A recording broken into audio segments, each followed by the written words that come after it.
Find one last diamond in the desert this season with our 2025 NASCAR Championship weekend picks for the Cup, Xfinity, and Truck Series. All this and more. It's the Backroad coming right at you. It's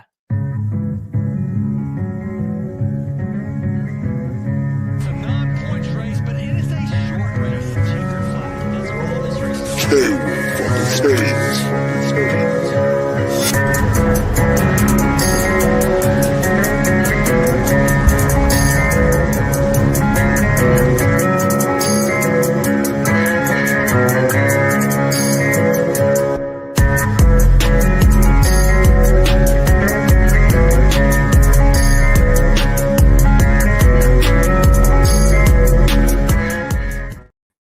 Well, folks, just as quickly as the season began, we are now at season's end. Championship weekend in Phoenix. Like you said, Seth, one last chance to find a diamond out in the desert. Elliot Hicks and Seth Woolcock here with you to break everything down for the championship races for the Cup, Xfinity, and Truck Series this weekend out in Avondale, Arizona.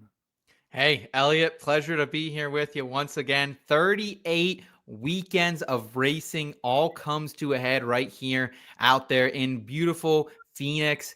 Very grateful for everything that's gone down this season. We've continued to grow the channel here at IBT with all the fine people out there on the internet's help. We've continued to make some moves on the website. Very, very fun out there.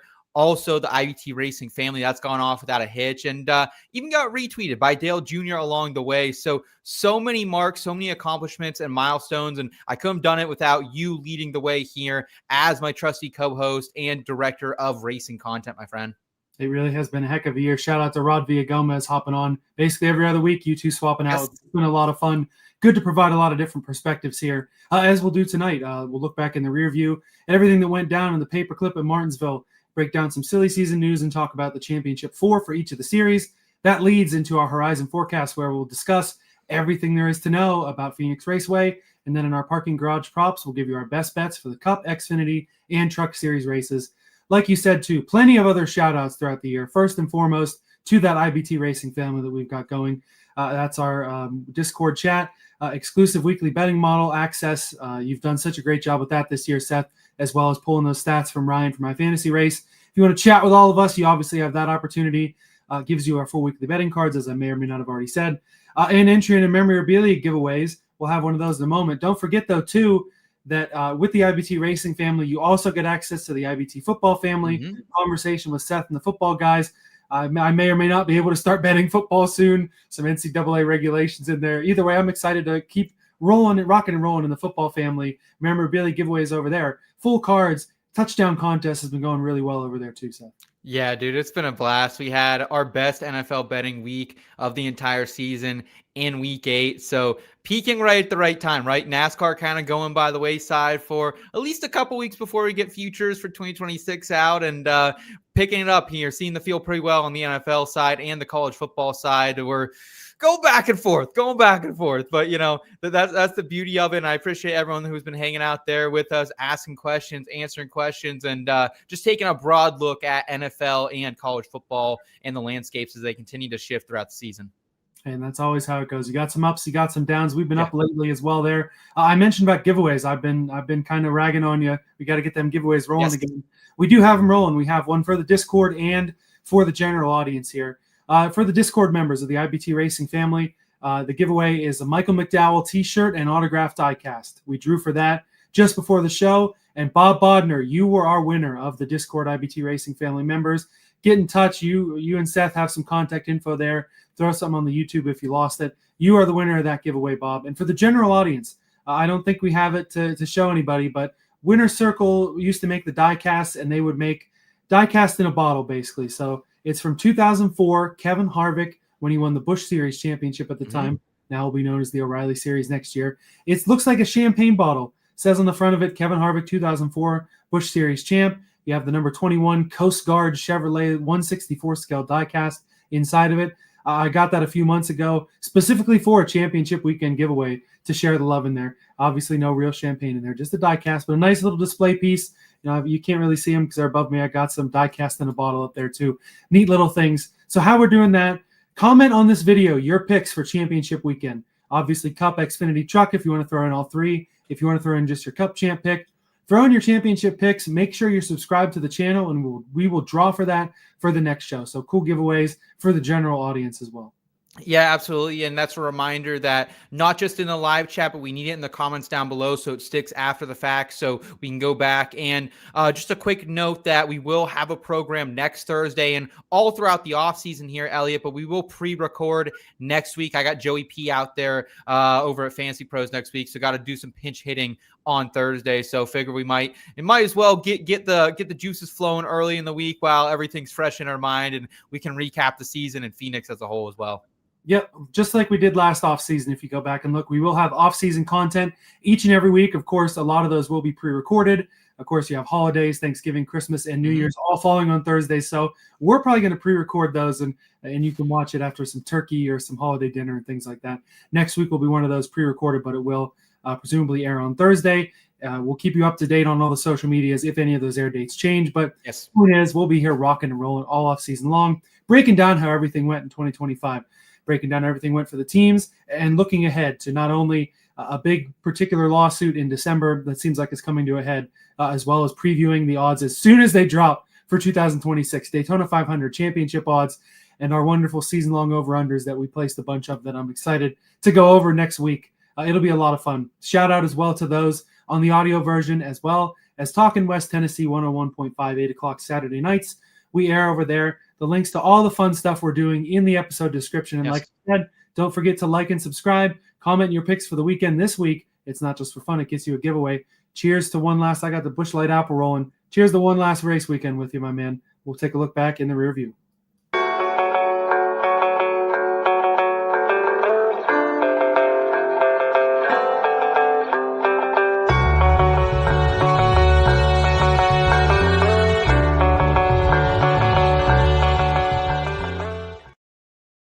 So at Martinsville, we got the championship fours locked in for the Cup, Xfinity, and Truck Series. On the truck side, who else but Corey Heim picks up another win in an absolutely dominant season. An unbelievably close points battle last Friday night gave us Tyler Ankrum, Ty Majeski, and Caden Honeycutt in the championship four. You have to feel bad for Rajah Caruth. He and Honeycutt got together. Rajah was in a pretty good point spot and ended up knocking him out. And for Hemrick and Enfinger, it was just the problems at Talladega that really knocked them out. And so Corey Heim has a little bit of the easier side of the battle, but Ty Majeski definitely someone to worry about for Team 11. Yeah, he certainly is. And, you look back at all the metrics for Phoenix for short flat tracks, it's one of two guys winning these races. It's Ty Majeski, and it's more importantly, as of late, Corey Heim. So that's who he probably would have rather not seen in this championship for. But, either way, I think it's going to be a great barn burner right there in the starting truck series on Friday night. Yeah, Layne Riggs, another guy missing out. He had probably the second best season, and unfortunately, absolutely losing a round of 8 for him. On the Xfinity side, you have to feel good for Taylor Gray. The man finally gets his clock. He probably should have been his third one. Finally makes it happen, gets the win. Carson Kvapil rebounds from spinning out to take the last spot on points to advance with Jesse Love, who had one heck of a night, but still was able to make it through with a pretty rough car. And then, of course, everything was Sam Mayer. He and Jeb Burton kind of knocking, beating, and banging all day long. Mayer, his post-race actions ends up junking Jeb Burton's 27 car. He is suspended for the Phoenix race this weekend as a result. And it was a shame because it was a really good race otherwise. Generally a pretty clean race, the exact opposite of what we saw in Spring Martinsville. You didn't have Sammy Smith dumping Taylor Gray from 40 car lengths back, but Mayer puts kind of a black eye on all that.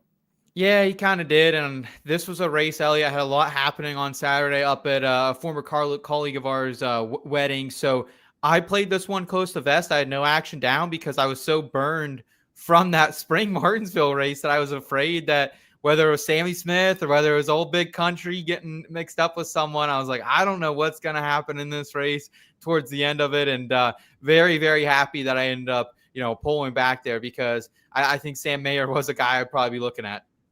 Yeah, it didn't end very well for him. And I don't know what was worse, his post-race interview or the actual crash. Either way, Mayer's still showing he's got a lot to learn. On the Cup side, William Byron and Ryan Blaney were the stories of the day. Blaney almost is able to pull off the three-peat to advance to the championship four, but William Byron was the best car on the day. He wins to advance.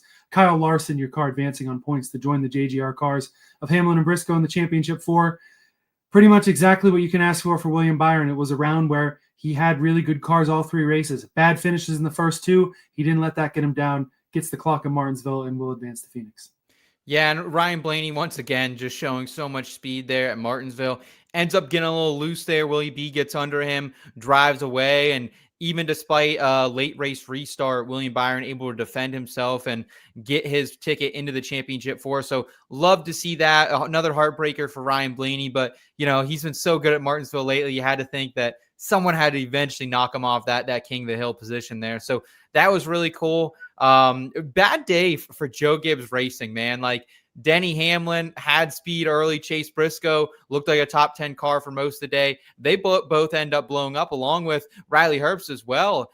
And I mean, not only does that put a little fear into you this weekend, but definitely hurt my betting card last week. I was pretty light as a whole on the weekend, and Briscoe top 10 was my big gainer of the weekend. So that was a bummer. Should have got down on a Ryan Blaney top 5 after practice and qualifying. That was kind of the plan for me. But just how he qualified, I was like, does something may be wrong here? No, it's just Ryan Blaney, screwing off on Saturdays like he tends to do here. Yeah, and what I regretted when Blaney was leading that race late was, I think I said it in the Discord too, Blaney's outright had gone all the way up to 7-1 from the plus 375 I had it on. I was like, man, Blaney might be all right there. I did have his top 5 though at minus 150. Hit some other placement props. Chase Elliott top 5 at plus 120. Ross Chastain, really good day for the one team, hit that top 10 at plus 150. Yeah, nice. Well, Ryan Preece at plus 225. And Todd Gilliland, really good day for the 34. Handicapped that really well. Got his top 10 at 9-1, as well as that group bet at plus 260 there. Very a lot nice. of placement props hitting. That SVG, the 22-1 top 10, he was running pretty well throughout the majority of the day, ends up just outside of there. And all in all, I didn't have anything on Byron. I probably should not have ignored his past success here. I also, had a little bit on Hamlin and Briscoe placement props, didn't work out. Chase Elliott over Kyle Larson was the other one that hit for me at even money. So pretty good week. A lot of bets in the green here the last couple of weeks in the round of 8 leading into the desert. How'd your betting card? Any other bets you want to shout out, I guess I should say? Yeah, I mean, I finally hit a top 10 on Ross Chastain, so that was awesome. Plus 180. I was scared, though. I've been burned by this guy so many times this year in that specific market that I only had about 0.8 of a unit down. So that was a bummer. I've had a really back and forth fall here, honestly, Elliot. Like, I had such a great summer. I was on that heater for about 3 months. I did not have a losing weekend. And it feels like just about every other week we're giving it back. Talladega gave a little bit back. Martinsville gave a little bit back.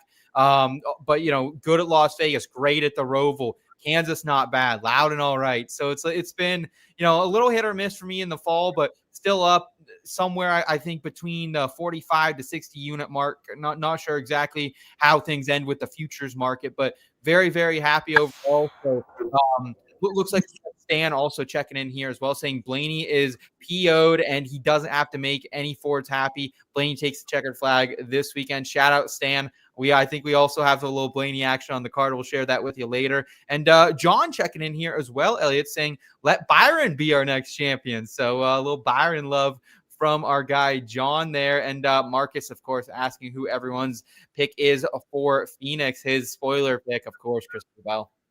Yeah, thank you for bringing up the commenters there. Went a little quick in the intro there. But, yeah, overall for my card in the playoffs, in terms of being on the plus side on the green, it's only been 3 or 4 weeks. But every other week it has been just I'm losing $2 and change. I'm losing $4 and change.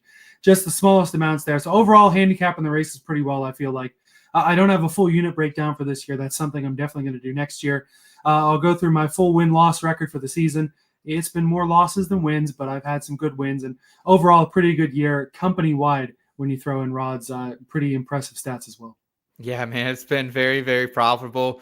I got to do my best work now over the next 3 or 4 months of the football season and try to make sure I don't burn all the profit that we just made during the racing year.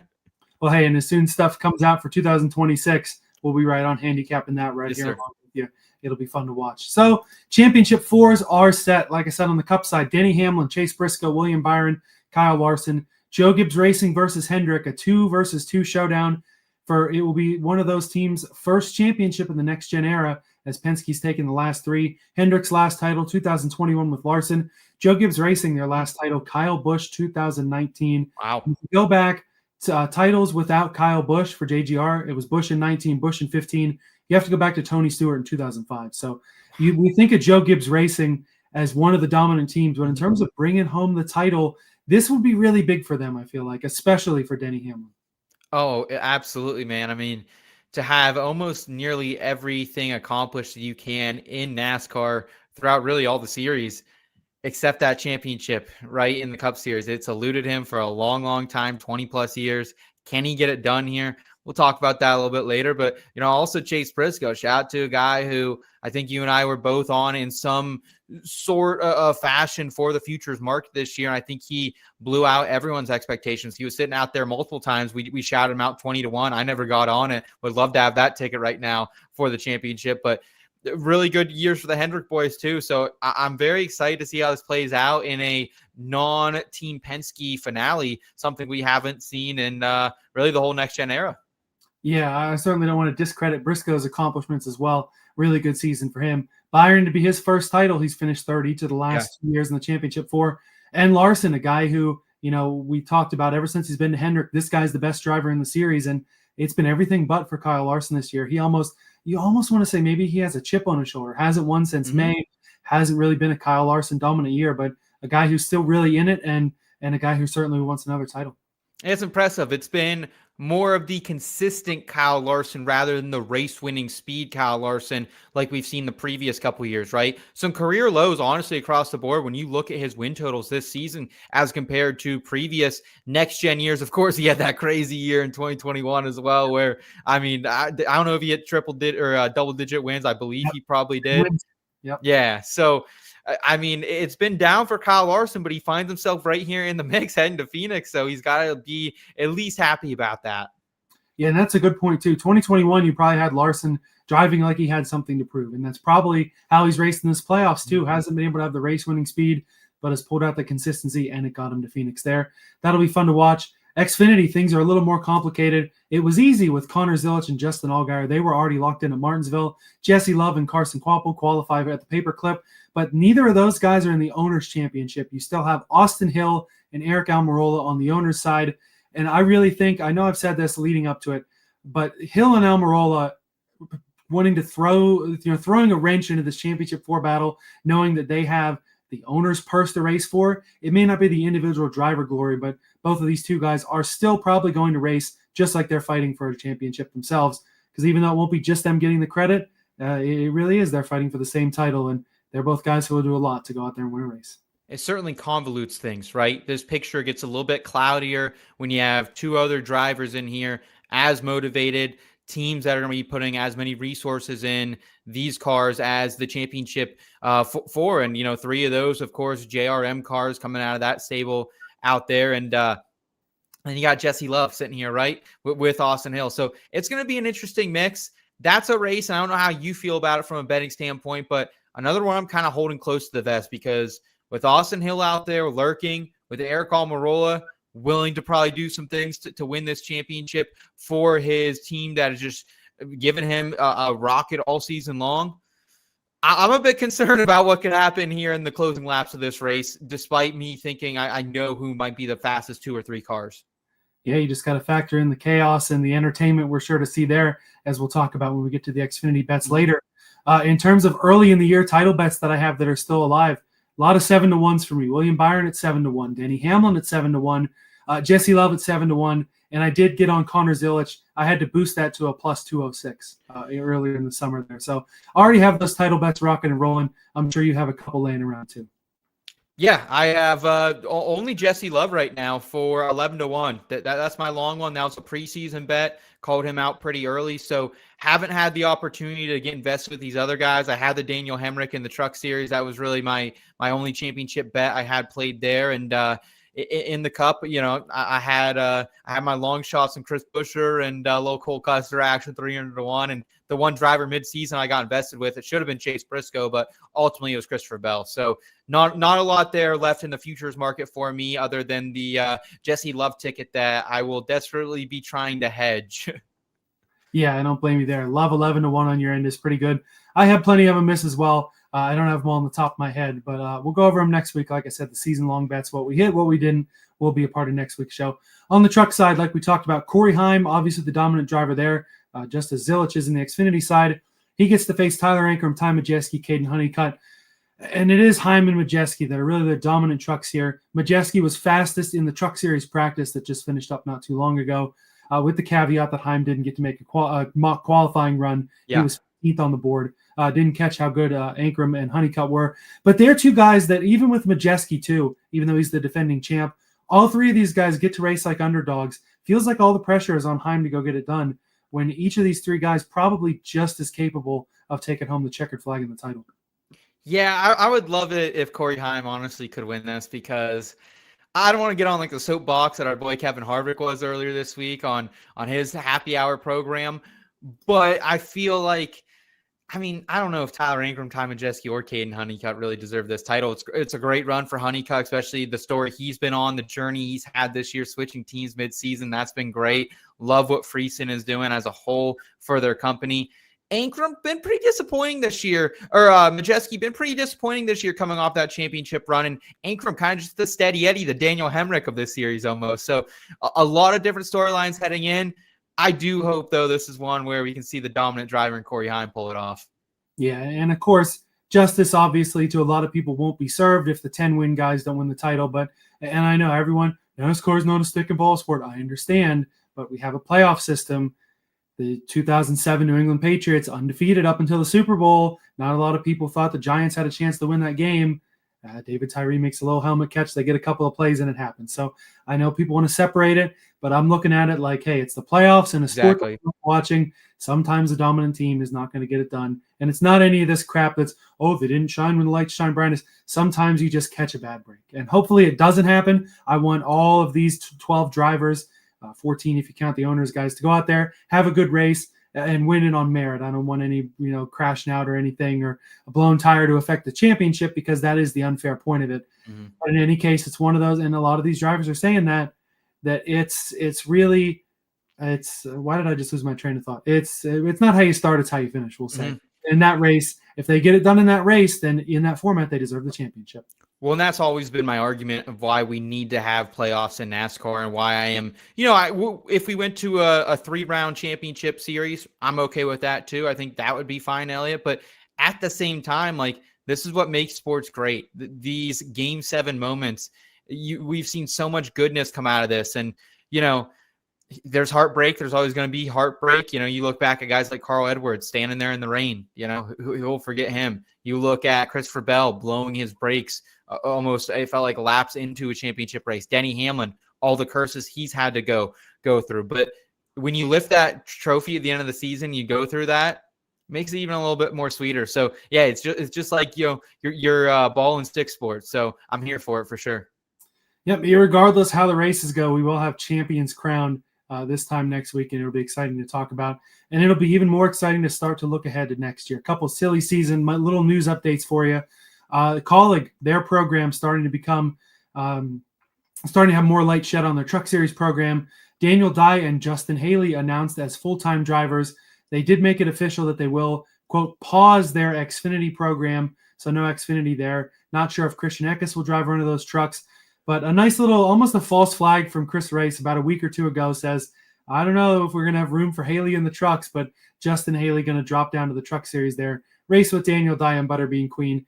And, of course, say what you want about Dye, but for Haley in general, I mean, it's kind of like when you saw JHN drop back down to the trucks and guys like that, where you step down a series, but it should be a competitive enough ride. He could very well be the number one driver for that program, and an opportunity that he'll enjoy going out there, and he may even be up there as a title favorite, depending on how these Ram trucks can adjust. Yeah, I would love to see Justin Haley get in a full-time Xfinity ride and something competitive. But I think this is probably the next best option, right? We don't know exactly what those Ram trucks are going to be, but if they're halfway decent, I think Justin Haley's a guy that you will be betting in matchups. You will be continuing to take a shot on him in top fives occasionally as well, specifically at the super speedways, right? So he's still a really good driver. I think he fits better in these lower tier 2 series. Just, if you want to be competing in a week in to week 8 out basis, but excited for what Haley can do. And Daniel Dye, let's not forget a guy that we've hit a couple long shots on. I think we had an 8-1 top 10 on him earlier this season at a track or two. So I was really impressed what he did with Colleague this year. And, honestly hung with someone who I think a lot of people would consider a much better prospect there in that program there in the Xfinity Series in Christian Eckes. Yeah, personally for Dye, I feel like the expectations they're comfortably low on him. We'll say, of course, he's a talented driver, earned his Xfinity ride, but I don't think anyone is surprised if he doesn't win next year, especially with a new team, new manufacturer. Mm-hmm. So if he does get a win, and locks himself into the Truck Series playoffs or points, whatever it'll be next year, it'll be a plus. Where I think for Haley, the pressure is going to be kind of on to, you need to at least win a race and keep yourself in that conversation. And he may be one of those guys that just sticks in the Colleague family now. We saw it with AJ Allmendinger. Feels like Colleague saved his career. He's loyal to the Colleague racing team now. I feel like it could be the same with Haley because he does have an avenue back to Cup. The 2 Cup rides right now, AJ Allmendinger, older driver. By the time Haley and Ram and everything gets set up to move to Cup with Colleague, Allmendinger could be in the twilight of his career, no longer wanting to run full-time. And Ty Dillon, I feel like, is a kind of year-to-year guy. I don't even know if he's certainly signed for 2026, but a guy who certainly, I feel like at the drop of a hat, unless it's money that's a big issue, which was part of why Haley isn't in the 7. But if money's not a big issue, Haley getting back in the Cup Series basically as soon as possible isn't out of the realm of possibility either. It certainly is. And, this is a guy who has won a Cup Series race. We can't forget about that, Elliot. And at the same time, came pretty dang close to winning another one at Chicago a few years back. Not to mention Daytona in August. He was good point. Line there. So that'll be fun to watch. In terms of Cup Series silly season, that may be one of our late winter, early spring shows before Daytona. Not for this winter, but next winter, silly season is set to be crazy. There could be a lot of mixing and matching there that could lead to some of these guys back in Cup. Harrison Burton, another guy, probably wouldn't hate being back in the Cup Series, you would say, right? He and AM Racing parting ways because he'll be full-time with Sam Hunt Racing in 2026, driving that 24 with Dean Thompson in the 26. Maybe a little better than a lateral move. I feel like Sam Hunt is a little more established, a little more funding there, gets Burton back in the Toyota pipeline there at Sam Hunt. And again, a guy who you expect to run pretty well, and probably you're going to be looking for a win out of him as well next year. Yeah, definitely interesting to see HB head back to the Yoder camp. I think it makes sense when you kind of see where Ford's Xfinity Series program has been going. But honestly, I'm excited for this, man. Sam Hunt, again, I have my choice words with you occasionally. I was pretty heavy a bet on Christopher Bell heading to Mexico, and they blew up once again. So that's what we've kind of had to deal with Sam Hunt over the years. But at the same time, man, what Harrison Burton was able to do and take that AM Racing team from the bottom of the standings all the way into the playoffs shows a lot of grit, man. I mean, did he ever have race-winning speed? That's debatable. But was he a pretty dang, consistent top 10 car? Absolutely. So if we continue to see top 10 markets in 2025, I think Harrison Burton is someone we will be looking at there. And maybe even now this maybe starts opening up the top 5 and maybe even the outright market to him once again. Yeah, I mean, he's had his decent runs at tracks, won the pole last week at Martinsville. So we know HB's got some speed in there. Probably becomes the lead driver. I mean, no offense to Dean Thompson, but HB a little better resume there. On the Xfinity side as well, we know with Carson Kvapil, a couple weeks ago, it was announced he would be splitting the one car with Conor Zilisch.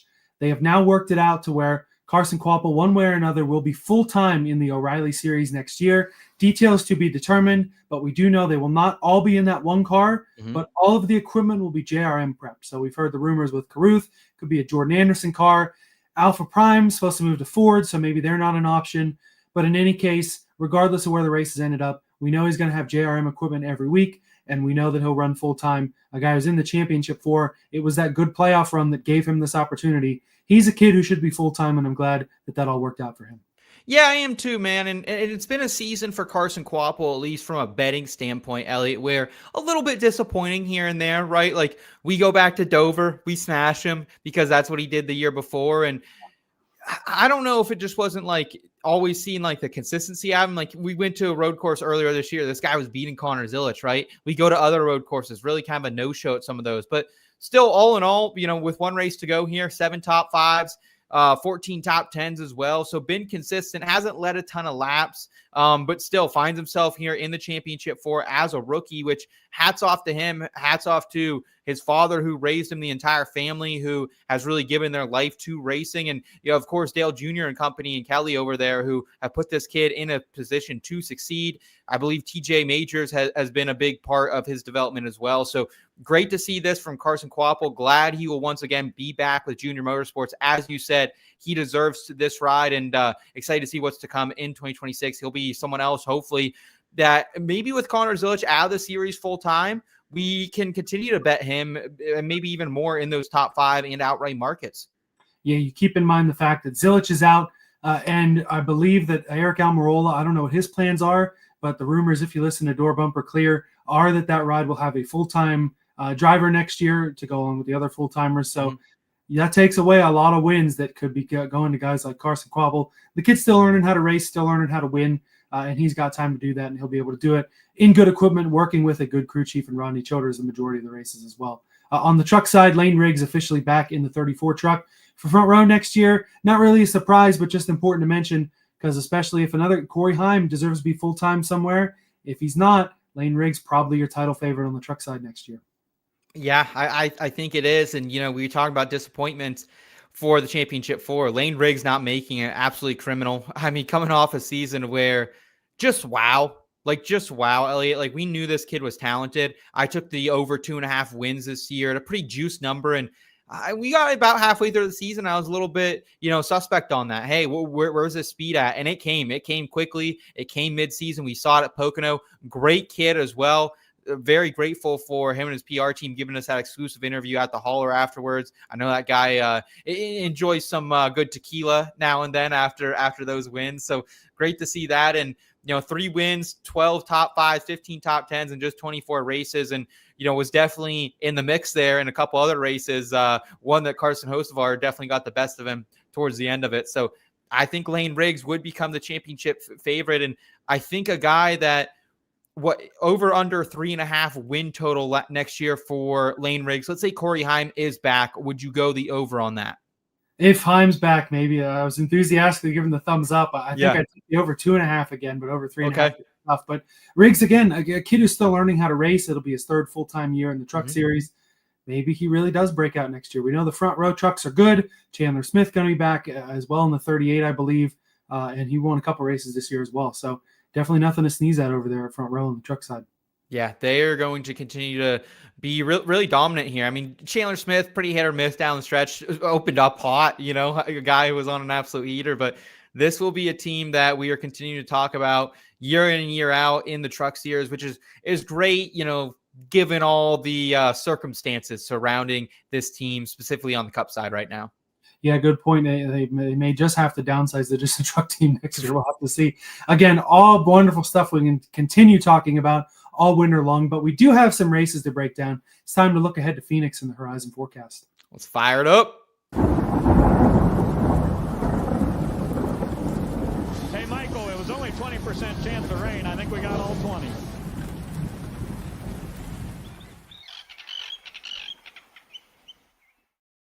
In terms of the entry list this week, nothing all that notable except for Sam Mayer being suspended. Ryan Sieg is going to step into that 41 car. Really good opportunity for his 400th career Xfinity Series start. And William Swalich out once again. Justin Bonsignor will be in the 18 on the Joe Gibbs side. Schedule for the weekend. Like I said, truck practice was earlier tonight. Finished up. Time Majeski was fastest. Tomorrow we got truck qualifying 3:35 on FS2. Xfinity practice on the CW app 4:35. Cup practice follows at 5:35 on True TV. 7:50 your green flag for the truck race on FS1. 45, 45, and 60 your stage lengths over there. Saturday, we finished setting things up for Xfinity, 3:30 p.m. qualifying, 5 o'clock Cup qualifying, all Eastern time, of course, 7:40, the green flag for the Xfinity race. Stage lengths there, 45, 45, and 110. And then Sunday, one more time on NBC, 3:34 p.m. green flag for the Cup Series Championship, 60, 125, and 127 your stage lengths over there. Nice to have some evening races here on the East Coast, even though the sun will be still out on the West Coast. And neat that we have practice and qualifying split on different days. I think there's still impound practices, so you can't really change a whole lot, but still neat to have some practices, flesh things out, hopefully not end up like Justin Allgaier last year and end up crashing due to someone else's mistake in the practice. But either way, good to have that split and not really compress your championship races all into a one-day show. Yeah, I completely agree with you. One thing to note here as well, Elliot, that as we're live tonight, Truck Series odds were pulled for practice. So I was actually in the midst of just placing one. I did not get it in. It got pulled right at the end there. So that was a bummer. We hope that will come back. So something to keep in mind here. Let's hopefully get some Truck Series odds back in by Friday morning. That would be fantastic. You're going to want to get in locked there early on the day. And love the Xfinity 7:40 green flag. That's just when college football primetime slate is going to get going wide open there as well. So really great day. And a reminder, I will be in the thick of NFL content on Sunday. Do not text me. Do not page me. Do not beat me. Do not tweet me. Do not DM me in Discord. Do not call me. Do not FaceTime me. Do not send me a letter. Do not hit me up on Facebook, on Instagram. Do not send me a TikTok. I don't care. Do not get a hold of me because I don't know this thing's spoiled because I'm absolutely psyched up for it. You left out MySpace there, Seth. I'll hit you up on MySpace. Yeah, that's all right. That's right. Okay, there we go. I'm turning the notifications for MySpace off this weekend. Yeah, I mean, I don't know how you do it. I'll be locked in live to all that stuff. And hey, we'll have fun chatting about it on the Discord in your stead. So don't forget to talk those off as well. Phoenix Raceway preview heading into the desert in Avondale, Arizona. 1 mile short flat track. And it was nice about Phoenix. It's not 1.066 miles. It's not 1.3 miles. 1 mile short flat track reconfigured pretty recently. Primary comps, Richmond, Gateway, New Hampshire, your short flats. Iowa also included in the model as a secondary. Yes. So that is exactly where we went with this. And I've seen a lot of discourse on the internet this week, Elliot. Like, is Martinsville a comp? I don't think it is. I think Martinsville is a more unique track. Like, we're looking at the shorter flats here. That's Phoenix, that's New Hampshire, that's Gateway, that's Richmond, and then you can throw Iowa in that bucket as well. And that's where I like to put it at. So if you want to include Martinsville, build your own model. That's what I say. And but I think having those sets and that data, and we even take it all the way back, your finishes all the way back from the start of 2024. So we have a lot of data to go through. We have the 5 races on shorter flats we've seen this season as well. So a lot of data all coming together to build out a fairly, I don't want to say it was a predictable model, but I wasn't shocked by how things shook out by any means here, Elliot. Well, Ryan Blaney was at the top of the model, so that certainly doesn't shock anybody. You can see the top 10 in a preview of all the Championship 4 drivers, giving away my picks this week. I just wrote about the Championship 4 on in-betweenmedia.com tomorrow morning.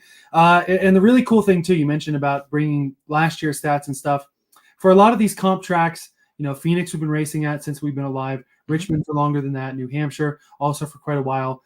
You can get some stats in there from pre-next gen that kind of muddy the waters. Well, this guy was great this year, but then in the last couple of years, he hasn't been as great. Gateway and Iowa have only been next-gen races. Yep. And also places we've been to already this year, relatively recently. Gateway was a playoff race, so that you can't really get much more recent than that. New Hampshire, playoff race as well. So having that as well as not muddying the waters for Gateway and Iowa kind of really helps Phoenix to really nail down, at least on the comps, how guys are doing lately and not back when, Denny Hamlin winning somewhere in 2007, Yeah, and having it as a championship race, that is one advantage. Like, keep that in mind. We're not going to have that in a year, right? We are not going to have this pleasure of knowing what to expect at Phoenix, that Team Penske is going to unload fast, that we're going to see some late run speed from HMS and Joe Gibbs Racing as usual. I don't know what we're going to get next year, so I'm going to enjoy the one last ride out there in the desert this one.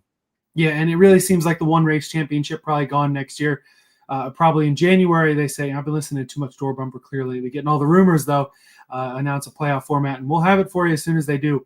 But for the one race championship, it is at Phoenix once again this year. And that gives us a lot of trends as well. This has been the title race since 2020. So that's 2 years prior to the next gen and then every next gen title. Of course, Team Penske has won every next gen title.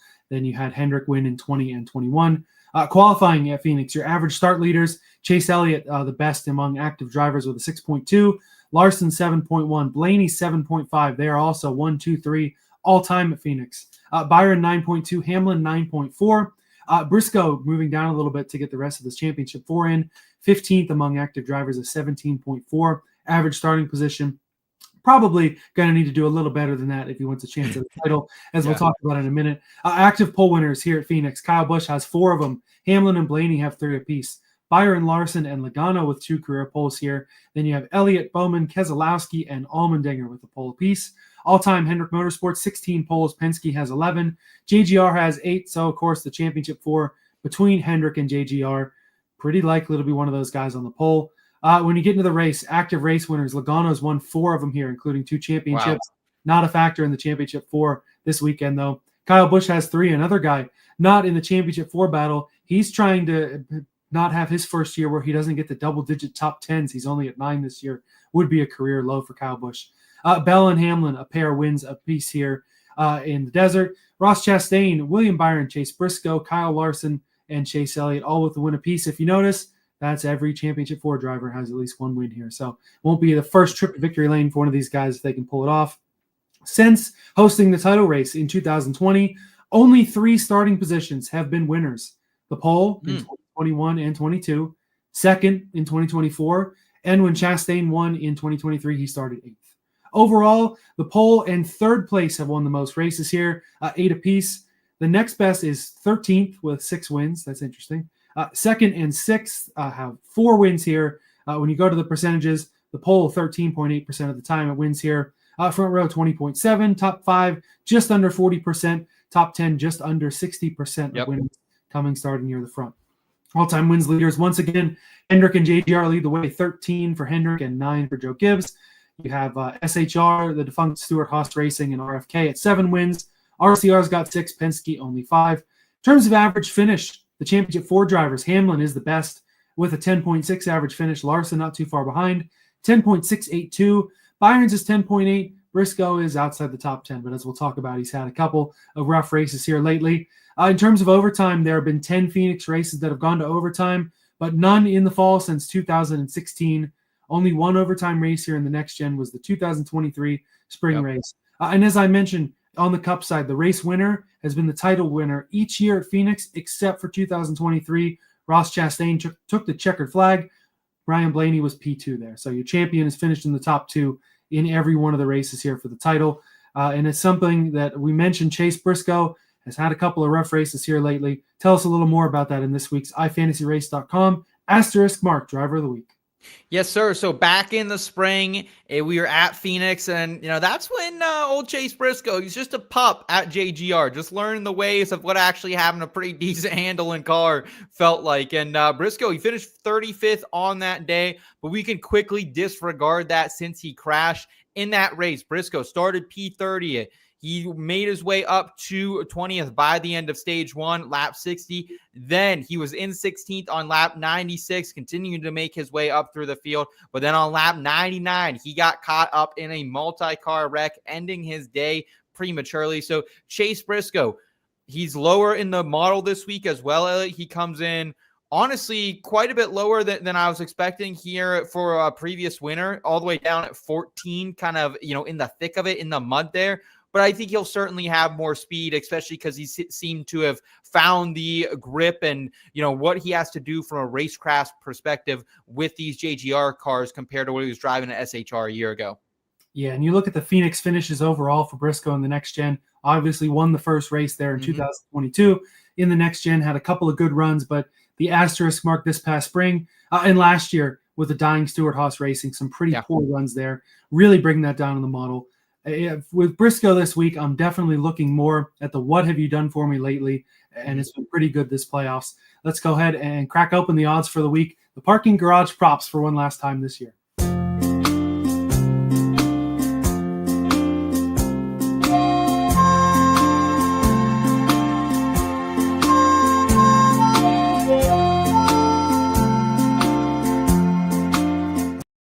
In terms of impressions of the books this week, first off, pretty cool Fanatic Sportsbook going on the 44 of J.J. Yaley. Not my favorite book this year. Another one of our fun off-season content ideas. We'll rank the books and kind of break down how each and every one of them work and how we like them and dislike them and things like that. It's different just how the odds can change week to week. A couple of weeks ago, BetRivers, for whatever reason, here in Pennsylvania, really great positional prop odds. This week, pretty terrible. Caesars, a book that to some extent I would kind of ignore, because the odds were just so much different than a Bet365 or BetRivers or an ESPN bet. really good odds this week on Caesars. So I have more with that golden chalice and with the green background on the app there than I would otherwise. Yeah, this was a week you really had to, again, we always talk about having multiple outs, having multiple books in your back pocket to use at your disposal. And that's what we needed, because there was a lot of variance, especially in the plays that we have, I think, Elliot, that some of the numbers on some books I did not like at all. Like I opened up the books this week, I don't really like it. But then you dive deeper, you find a little bit of green grass here and there. You just had to really pick your spots there. And I'll talk about one later on today in the specials market. I think an actual just misprice. I think someone literally just forgot to flip it the other way around. So there was some value out there to be had, but definitely do a little bit of sniffing around, especially if you're using like over there at the Action Network, their overall odds board. Yeah, I did catch that special that looked like a misprice, and I'm hoping it's still up after the show gets done, because that's a must to get on. But we've got something to talk about before then. And normally I start out with the outrights, but you not only have the lower number, but a guy that would make me more money than the guy I picked anyway. So kick it off with Denny Hamlin, Seth. Yeah, man. So like for me here on the Denny Hamlin outright, I thought plus 450, really nice number here. Like I'm not going a full unit because of course, Denny Hamlin things happen at Phoenix in the championship race. But, I've been out there and I've seen him. I mean, he's going off at DK right now to 2-1, right? And so if he's going off at 2-1, I do see a little bit of value at plus 450. And this was actually a boost coming over there at 3,652. The next closest was plus 430. So I do like that number specifically because I like targeting a driver that has 2 weeks to prepare. That is something I just have traditionally thought, and it usually feels like it comes through as of late. He and Byron are the only championship 4 drivers this season that have also won at short flat tracks this season. Denny at Gateway, of course, third in the projections, an 88% IBT score. So I'm really just worried about the equipment. Like, can the equipment hold strong here? Because you go back to any of these races, whether it's Phoenix earlier this year, top 4 in average running position. You go back to New Hampshire, top 7 in average running position. You go to Gateway, best average running position. Didn't have a good showing at Richmond. That was kind of the one, really big blackball on his resume this week. But Iowa, top 8 in running position there as well. Short flat track average finish since 2024. I mean, he's up there with the best of them, man. Denny Hamlin's been so dang consistent at these styles of tracks, having an average running position of 10.3. So that is 4th. I think Denny's in a really good spot here. I think Byron could win this too, but to me, if one of these championship 4 guys win the race, I think it's going to be Denny Hamlin. And wouldn't that just be, for us as guys with journalism degrees, I don't know if I'd call ourselves journalists by any means, but sports betting journalists, that would be a heck of a story. So I'm here for it. 0.8 of a unit, Denny Hamlin to get the monkey off his back, to break the curse here, plus 450 at Bet365, Elliot. Yeah, and to be honest, I love this pick. I didn't realize the number was so short on DK. Now, I think last I looked at it for the article, which uses DK odds, it was still at 4-1. So at plus 450, still a good number there. And he's a guy that I definitely would have money on. I do think it's Denny Hamlin's race, more than likely. I think he's had the 2 extra weeks to prepare. Like you said, good in this sort of style of race and everything like that. I just already have the 7-1 title ticket that is going to win me more money than placing that I would put on this outright with the little ESPN bet bonus bet I have on it. And just the guy that it would be a heck of a good time for him to win the title. In terms of the equipment, I think that I'm not too worried about that happening in Martinsville. And I thought after it happened, and my first reaction as soon as it happened was, okay, I got to sound the alarm bells now, because it was both Hamlin and Briscoe, along with Gibbs, but who cares? Jimmy Spencer says he can't drive a damn thing, so he can't do it. But in terms of Hamlin and Briscoe, they were already locked in. I don't blame them at all if the JGR shop, they took, we have these ones that are really good, but these ones over in the corner, they'll work, and we probably can use those, and maybe they broke. I don't know how it worked in the race shop, but Hamlin says that he's not worried about it. Toyota says they're not worried about it. So I'm not worried about it. So I'm going to go ahead and pivot to the other Toyota here. Chase Briscoe, really good number, I feel like, here at 7-1. Obviously, he's the underdog, both in the story and in the odds. That's why I added the nice little win place show to 4 places that Bet365 has. So theoretically, with this outright, he can finish 4th, and I still get money from it. Not much, but I still would get something. But in any case, good number on Briscoe, one of the championship 4 drivers, especially one who's been as red hot as he's been in the playoffs. Yes. And you look at Phoenix in general, 1st, 4th, 7th, and 9th for the first 5 next-gen races here. Like I said, before those couple asterisk marks and dying SHR races, the kid knew how to drive Phoenix, and that was in worse equipment than he's in now, to say the least. And in the playoffs this year, top 10 every playoff oval race before the engine blew last week.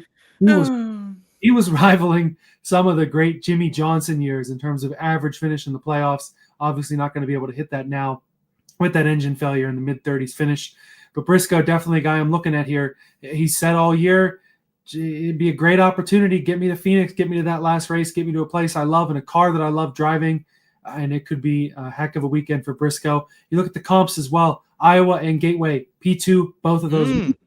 Briscoe, going to be a guy, he's the underdog for a reason, but at a 7-1, he's the guy of the championship 4 who I'm putting my most faith in that I didn't already have money on. Yeah, man, I love Chase Briscoe in this spot. I haven't found a way to get invested other than one bet in the specials market that I'll share with you later, but definitely live. I think 7-1 is a fine number. I'm not sure how he'll qualify here. It feels like he's been one of two ways lately with. You don't know how Briscoe, the guy with 1,000 poles this year, is going to qualify? Yeah, but then we also have a couple races where he's like started out back almost. You know what I mean? So it's like it's been a little hit or miss from him. He's either going to be on the pole or be like 25th plus. So this is probably a time to get invested. If you want Briscoe, you probably go before practice and qualifying. I'm guessing just where this is likely going to end up. So I don't hate that number at all, man. So I think it's a very good one for you.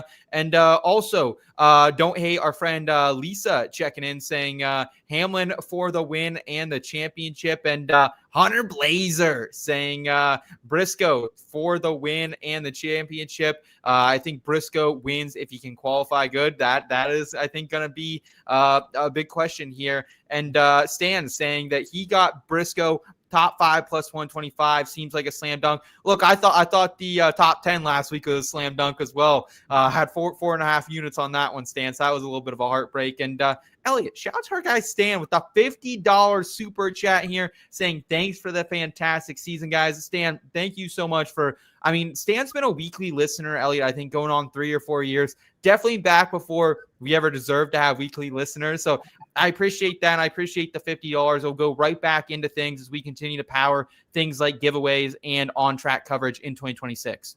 Yeah, no doubt about it. Thank you for that, Stan. Appreciate you tossing us some even after Bet365 took a bunch from you and banned you there. But good time there for sure. Shout out to everyone throwing their championship picks. Remember, throw your championship picks and subscribe to the channel. Enters you into a giveaway for a little Kevin Harvick diecast champagne bottle, little trinket there that we'll ship out and pick a winner for in next week's show. Going to be fun to watch for sure. With Briscoe and qualifying well, first of all, it's Chase Briscoe in 2025. Your poles leader. He's won like 7 this year for a realistic number. You're also forgetting the championship 4 cars always have little extra horsepower and little thing there. You don't normally see a championship 4 guy just run 15th on speed. Doesn't really happen. True. You're also forgetting, and I'm cherry picking stats here. Blaney at Martinsville last week started 31st, got up into the top 5 before the end of stage 1 almost even, right? But definitely by the end of stage 2, He was up in a winnable spot. And we've seen it before. 2020, Chase Elliott won the pole. I neglected to mention he had to start from the back in that race. Yes. All the way back up to the front and won it there. Obviously, we knew he had a fast car. We're not expecting any of the championship 4 guys to go to the back, but it has been done before. And in terms of qualifying and engine parts, I'm not worried about Toyota at all, which means Briscoe's blowing out his brakes and Hamlin's blowing a motor or the drivetrain both before stage 3 starts, and they'll hand the championship to old Rick and Jeff Gordon over there, right? That's how it tends to go here, right? That's how it tends to go. The equipment, that's the one question mark I have, but I'm going to trust that, Coach Gibbs and the boys and the gals there at the shop got it right this week. So, Elliot, what do you say, though, we get some placement props? Yeah, there's one driver, I've said it all throughout the playoffs. He's going to be on my card every week, and just because he's not championship eligible anymore doesn't mean that I'm ignoring Ryan Blaney and how good he's been. This one's a squad ride here. In terms of Blaney for the top 5, minus 110 at Bet365. We both have it. 12 car is going to be fast. We know it. We've seen it at Phoenix. We've seen it even all playoffs long. Just bad break at Vegas, bad break at Dega. Didn't really work out for the 12 team. They would love to show that they would have competed and that they would have won the championship against these boys. I do also have, we just talked about Briscoe. I have a Blaney and Briscoe 1-2 straight forecast at 28-1. I do really think Blaney's got a good shot to win this race and spoil the party. And I do like Briscoe to be the guy who is up there for the championship. Anyway, Blaney, the engine blew in the spring. No, in that run of races where the equipment just couldn't keep up with him. It was too fast for it. Other next-gen finishes for Ryan Blaney at Phoenix. Let's go through them. Second, fifth, second, and fourth. So that is 6 for 6 in terms of hitting this top 5 in the next-gen when his motor doesn't blow on him. And to look at the comps too, 1 Loudon, P4 at Gateway, P3 at Richmond, P4 at Iowa. Short flats are Blaney's bread and butter. There's a reason why Denny Hamlin and nobody else outside of that Penske building wanted him in the championship 4, and that's because he'd kick everyone's rear end. I still think it's going to result in at least a top 5 at Phoenix. Yeah, I'm with you there.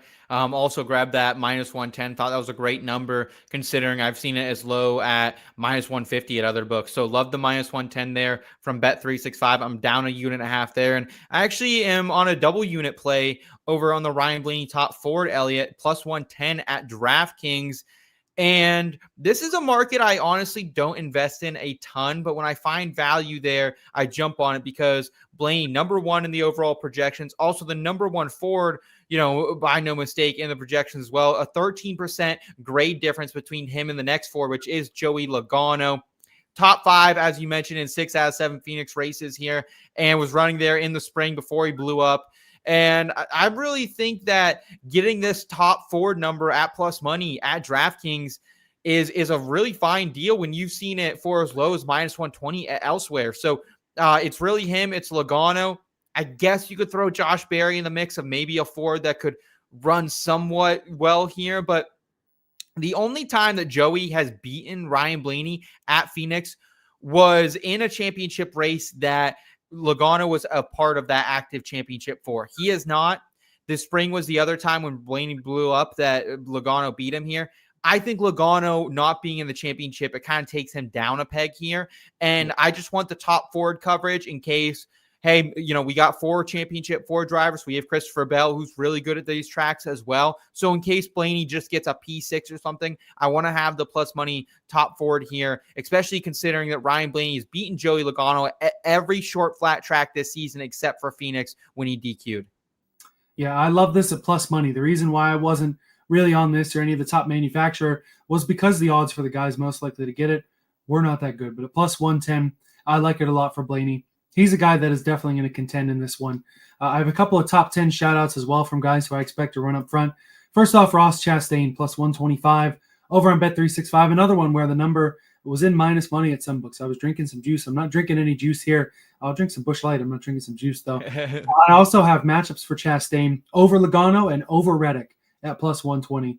So for Ross Chastain, expecting a big day from him. In terms of Phoenix stats, 1 win and 4 top 6 finishes here in the next gen.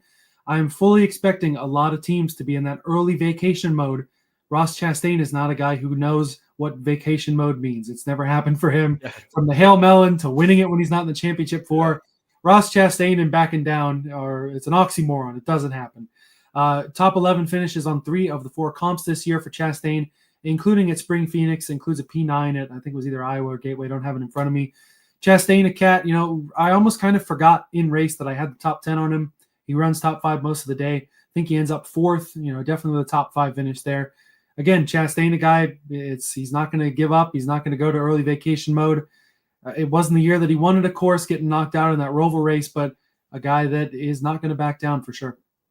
At plus money, I can't hate it. He comes in right in at P10 in the projections this year. And really, it's like been hit or miss at these tracks, right? Like really a bottom half car at Iowa, bottom half car at Richmond. Gateway kind of pretty mediocre, New Hampshire all right, but then like you go to what he's done at Phoenix and he's been really, really good here, and the finishes have been there as well for Ross Chastain. Top 8 in short track average finish since 2024. I got my 1 win of the year on Ross Chastain last week, top 10, so I'm going to pass, but I am delighted that you are once again back invested in my guy, the Melon Man, and Hunter with a couple great chats here as well, saying don't think many cautions in Phoenix typically, so pit stops will have to be fast if you want to be the champ. Absolutely. And then maybe the D-Gen bet of the week here, Elliot. Sprinkling Zane Smith 100-1 for top Ford. Couldn't pass up those odds. Don't hate that. Don't hate a little Zane Smith 100-1. Now, I don't hate it. I think you're going to need Ryan Blaney to blow another motor if that's going to happen. But and Logano, yeah. Yeah, probably in Logano. Zane Smith, a guy that's had kind of an underrated season, though, at 100-1. I don't hate that. I agree. In terms of the cautions, though, and Dale Jr. said this, I just listened to the Dale Jr. download earlier today with the Championship 4 Xfinity drivers. He makes a good point that, especially if things get a little spread out, NASCAR sees one thing that they maybe can throw a caution for. You know that caution's coming out. They're going to bring that field back together. It'll be like the days of the mid-2000s. There's debris on the track. Caution. Where's the debris? We don't know. Re-rack them. Let's go. You're going to see that be more likely in a race that, they're already creating the artificial chaos with the playoffs.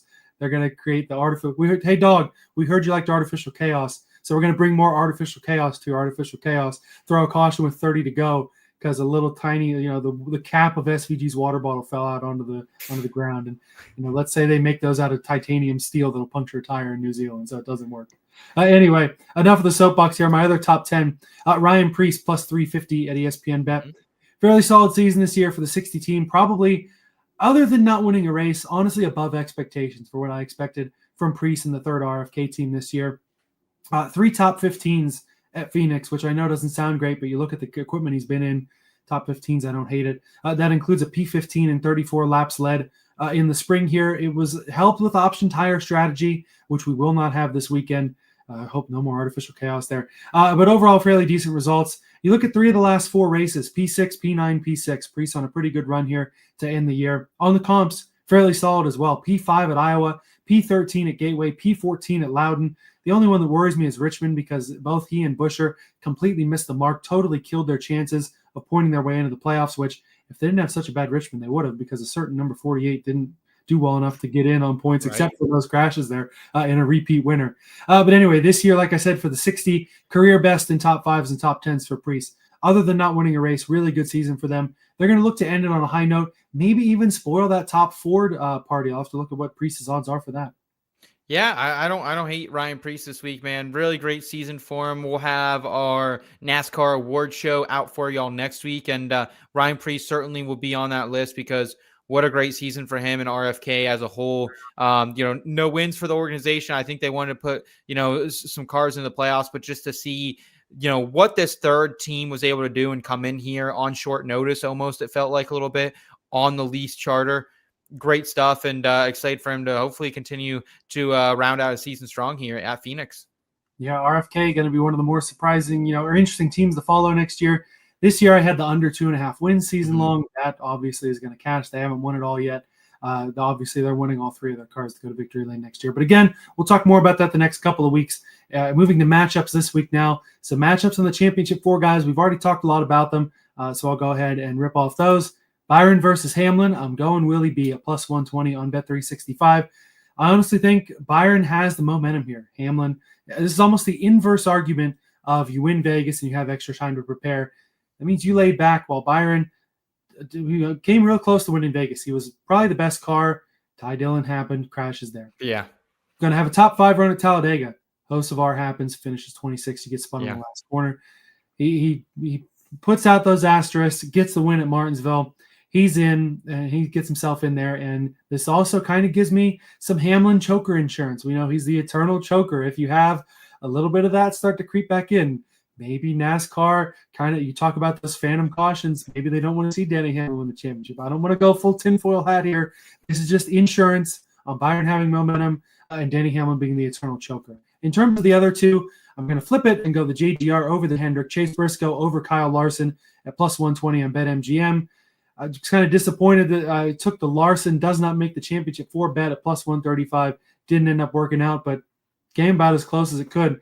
Like we talked about earlier, rough finishes here lately for Briscoe, has the win from spring of 22. And you look at a stat that I saw, the average finish, if you combine Gateway and New Hampshire from the playoffs, the 2 similar tracks, combine those 2 together for average, Briscoe's was 6.0, Larson's 9.5. So pretty close there, but pretty clear that even though Penske would have them both smoked, JGR marginally better than Larson and HMS on the short flats. Yeah, man, these Championship 4 matchups, I cannot pick between any of them. So once again, I'm glad that you are the brave soldier on the show. I will hold back, and I'll take a matchup outside of the Championship 4. And one thing when I was doing the projections this week, Elliot, that I was really intrigued with is, hey, how can I find a way to fade Tyrone Gibbs here? He's 23rd in the model this week. 45% IBT grade. Chris Buescher, meanwhile, 15th in the projection. So still not awesome, but 64% IBT grade. It's quite a bit of a stark difference there. 5-0 against Ty Gibbs at Phoenix in the Cup Series. 7 out of 12 times on short flat tracks since 2012. He has also bested him a 14.3 average finish there compared to Gibbs' 20 flat average finish at this style of racing track. And better average running position at these short flat tracks in 4 out of 5 races this year as well, Elliot. And, Gibbs, I think he's likely going to be an afterthought in that garage right now, right? Like they have bigger things to worry about. One, Christopher Bell can go out and win this race. They know that. And at the same time, they have Briscoe. They have Denny Hamlin, who could win the Drivers' Championship, win the Team Championship. I mean, that means a ton right now. I think Ty Gibbs is the least worry in their mind. Like, it could get to Saturday, like, oh, where's Ty been all week, man? I haven't seen Ty, So Buescher, meanwhile, he's getting equal attention from RFK and manufacturer support from Ford as well, because they have no dog in this championship fight right now. So I like Chris Buescher a lot here. It's my favorite bet of the week. -135 over Ty Gibbs, 2.5 units for me. I don't hate it. I'm definitely okay with any way to fade Ty Gibbs. But especially these Phoenix title races, they feel really hard to predict for these guys that are out of it, because Chris Buescher could just as easily be in early vacation mode on the RFK side. Maybe they're already turning the page to 26. Meanwhile, Ty Gibbs, good run at Martinsville, could be looking at this as, hey, I want to go play spoiler and go win this race, get my first win here. I don't know why he has a Waluigi voice all of a sudden. That's the Ty Gibbs nefarious Monster Energy thing you got there. At a -135, I don't think this is one I'm going to hop on, but I don't hate the Buescher over Gibbs in general. And honestly, I do probably need to look a little more at these non-playoff driver matchups and things like that. There could be some sneaky value in there. Of course, I took Chastain, but this could be a market that myself, as well as the rest of you watching out there, could be worth looking into a little more, because there could be these little intricacies here and things that are easier to predict than we think, even with the unpredictability of the fall Phoenix race for the 30-plus other guys that are not racing for a title. TK in the chat saying Gibbs wants it more. Buescher checks out more when he's out of contention. Go look at his Phoenix finishes, though, in the fall, TK. He's been dang fast here still. So I get it. And listen, I don't think Ty Gibbs wants it any more than Chris Buescher, buddy. Chris Buescher is an absolute unit. This guy is a blue-collar gentleman. I think he's going to take each and every opportunity to go out there and work and get better and hopefully have a good finish for RFK to round out the season. But I respect your opinion nonetheless, TK and Elliot. Let's go ahead and round out the Cup Series. Here are some specials, my friend. Yeah, so I got 2, you got 1. I like yours better than I like either of mine, but I didn't see them. I'm still confident in these 2 specials, though. First off, winning number under 11.5 at +152 on BetRivers.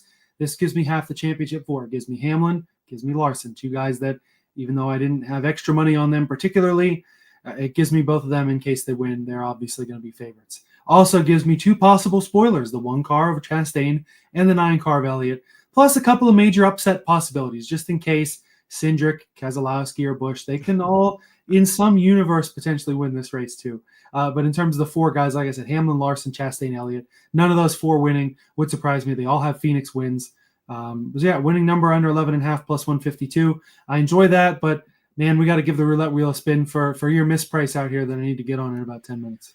Yeah, man. So, every once in a while, our friends from Pittsburgh out there at BetRivers, I think they have one too many Busch or IC Light heavies or IC Lights. So either way, I have not had enough of them this season. But here, listen to this number, odd number car to win, +130. I'm down 1.5 units on this. This is a misprice. This is like legitimately someone's finger slipped. They mix these up because you can get 3 out of 4 championship drivers. And Caesars has all the way down at -150 for the odd car number to win, right? You're getting Briscoe, you're getting Hamlin and Larson. I know a lot of times you see these bets like either driver to win or any of these 3 drivers to win. Even just to get Briscoe, Hamlin, or Larson to win this race at +130 feels like a great number. Plus, you also get some of those upset specials that you talked about. You get Chase Elliott. I'm also getting a guy like Tyler Reddick. I don't know if he can win, but he's still top 10 in the projections. Josh Berry right outside the top 10 of the projections. Ross Chastain in the top 10 of the projections. And Chris Buescher, who's been fast here at Phoenix, has competed for wins and top 5 finishes. So I just think this is a blatant misprice, and I think someone was drinking too much Iron City over the weekend, Elliot. Yeah, it may have been, like I said, hoping to get on this because, 3 of the 4, championship 4, along with some upset specials of plus money. I definitely enjoy it. Blaney and Bell are even. That is the one thing you're going up against here is that, probably outside the championship 4, the 2 best drivers are even. So that is something I am taking into account here for sure. Great point, Stan. Something that's only happened one time at Phoenix, 1 of 4 years, in the next gen 1 of 6 years with the title race at Phoenix, though. So, but if someone's going to do it, it would be Blaney or Bell. Wouldn't surprise me at all. My last special market, I don't know if I've ever seen before. I've never noticed before. The leader of lap number 10, not the 10 car, Patrick Carpani, Scott Riggs, anybody want to put in there. Scotty. Leader of lap number 10 wins the race 5-1 via Caesars. I thought this was a super interesting prop bet. The winners are generally going to start at or near the front. We talked about it. The pole and pole and P2 have won. The champions won from either of those 2 positions in every year except for Chastain in 23, and he didn't win the title anyway. One of the top 2 probably going to be out front in the first 10 laps. I almost, just looking at it now, I almost want to go back and be like, am I sure this was really a bet? Did I dream this, sometime yesterday or today? But at 5-1, the guy who's going to start up front, probably going to finish up front at a 5-1. It may be the silliest bet of the year, but why not? I don't hate the number 5-1 for this actually. And, you either saw this bet or you hit up your boy Aaron Rodgers out there in Pittsburgh for the good. But either way, I think I like what you're putting down here. And honestly, this might be, a tenth or a quarter of a unit sprinkle for me. I have to go back and maybe do a little research and see who has been leading on lap 10, who's gone on to win the race to kind of dive into this a little more. But 5-1 feels very, very generous.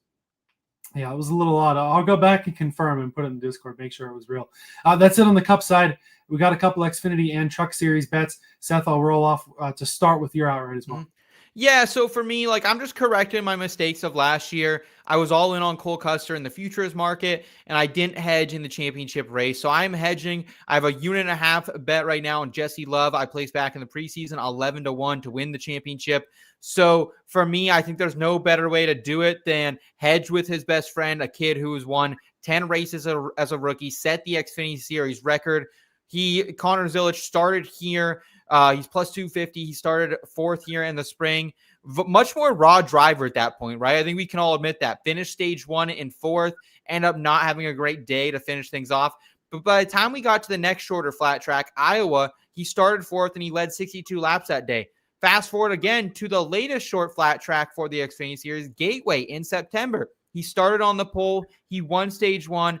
Finished 3rd in stage 2, led 121 laps, and had a 1.5 second margin of victory when he got that dub there. So Conor Zilisch, I think he wraps up the just absolutely dominant season he's had in the Xfinity Series. And for me, it gives me just a little bit of exposure in case Jesse Love can't come through. I think it'll be Zilisch who's in victory lane at the end of the day, celebrating his 11th win of the season.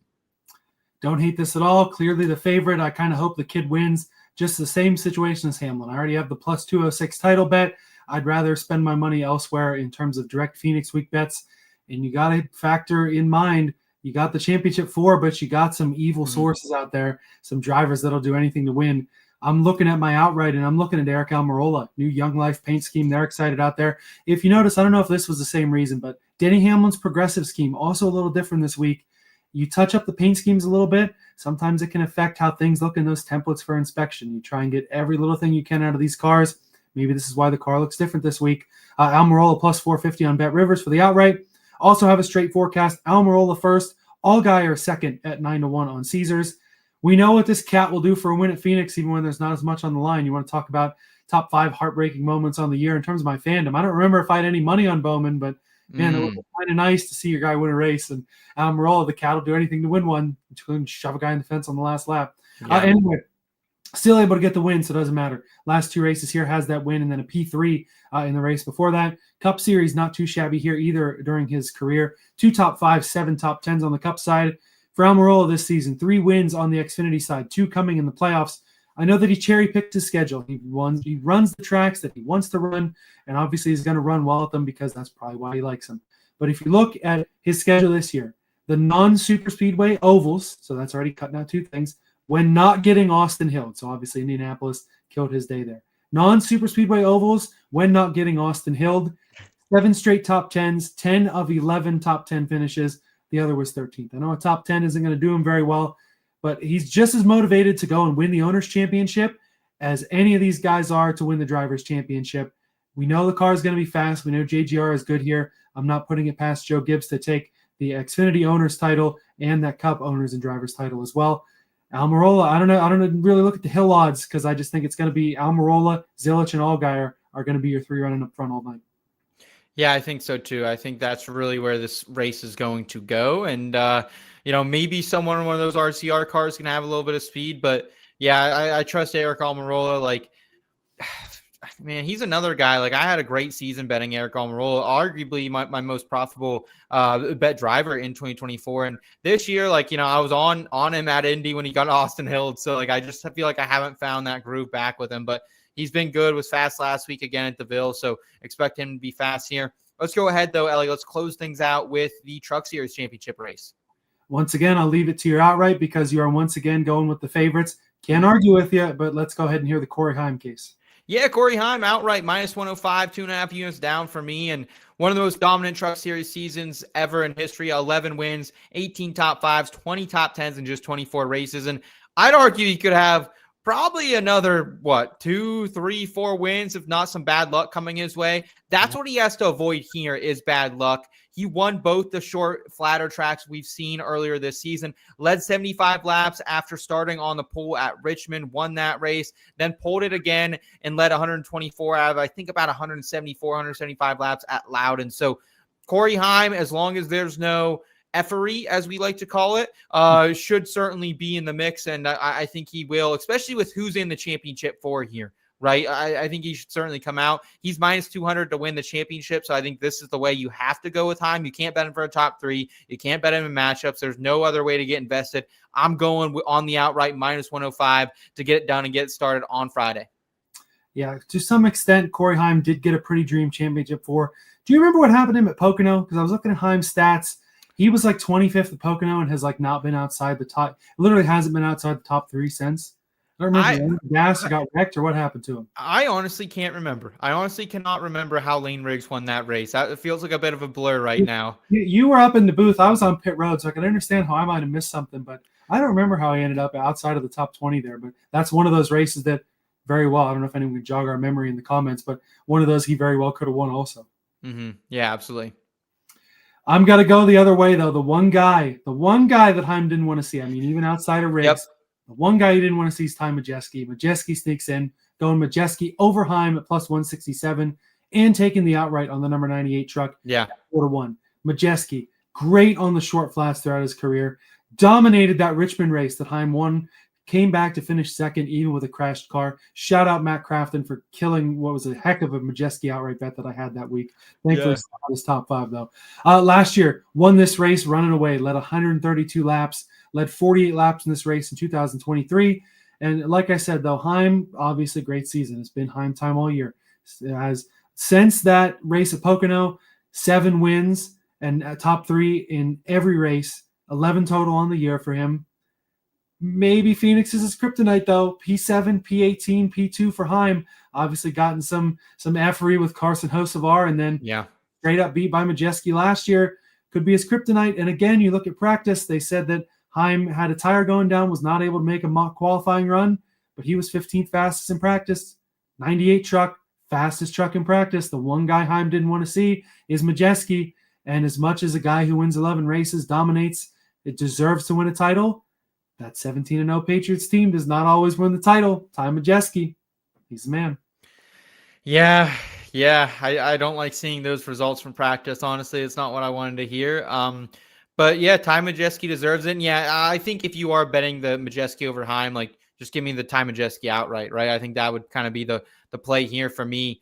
But either way, plus 167 ain't bad either from Rivers. So for me, I'll round us out here. I have one top 5 longer shot. You have one longer top 5 shot as well. For me, it's Giovanni Ruggerio. Gio, we're going back to the well here, plus 425 at Bet365, 0.8 of a unit. Shout out to my boy, man. I mean, we hit the gainer on him, top 5 at the Roval. I also didn't get to celebrate since we hit the 21 outright at Dega on him as well. That was really fun. Gio's been just such a good driver this season, gets better throughout the entire year. He finished top 5 in 3 of the last 4 races and 5 of the last 10 races as well, with a P6 in there. So kid's been on a heater. P6 at Richmond, coming from the back earlier this season. P4 at New Hampshire after starting P14 as well. And just kind of a caveat bet. I have not placed this yet because they pulled it, but Gio over Daniel Hemrick as well. If that comes back online, -115 at BetRivers, I will be placing this for 2 units. Hemi has been a guy who's kind of tailed off down the stretch. No top 10s in the past month. 0-2 against Gio on the shorter flat tracks this season with an average finish of 22.5 versus Gio's 5.0 average finish. His best finish, P12 at Loudon at these comp tracks here for Daniel Hemrick. I love Hemi.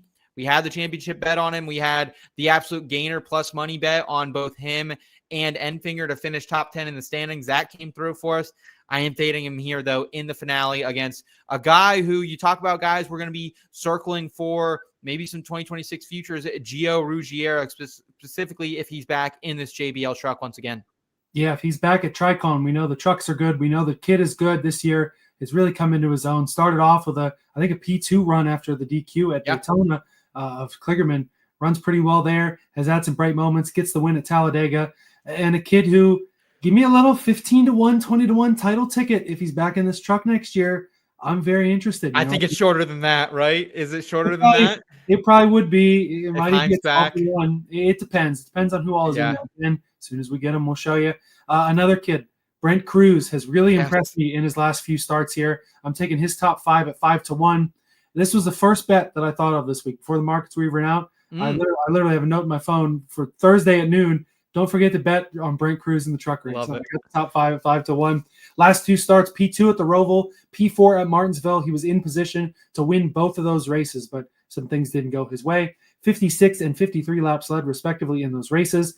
Likely full-time Xfinity next year, if you believe anything that they say over on Door Bumper Clear. Consistent, strong runs to head into it in a pretty good truck that we've seen.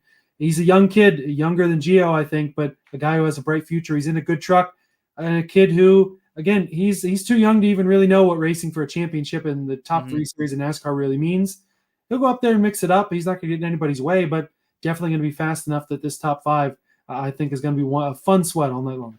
Yeah, I actually was looking at this one after I saw you had this in there, and I'm definitely intrigued. I think if I don't get that Gio over Hemrick back, I probably will tail you on this because he's been bad fast, man, right? Like 2 top 5s in a row for the kid. And you look, though, he wasn't great at the other shorter flat track that he's raced at this season. Again, I think, these drivers, especially these young ones, can develop pretty quickly. So maybe that was just a blip on the radar. Maybe something else happened in that race that I can't recall. But that was the one thing that kind of pulled me off of that. But 5-1's not even out there anymore as well. I think the best number I could see now was plus 425 right alongside Gio there. So you were definitely there early to it. And good for you for getting the 5-1.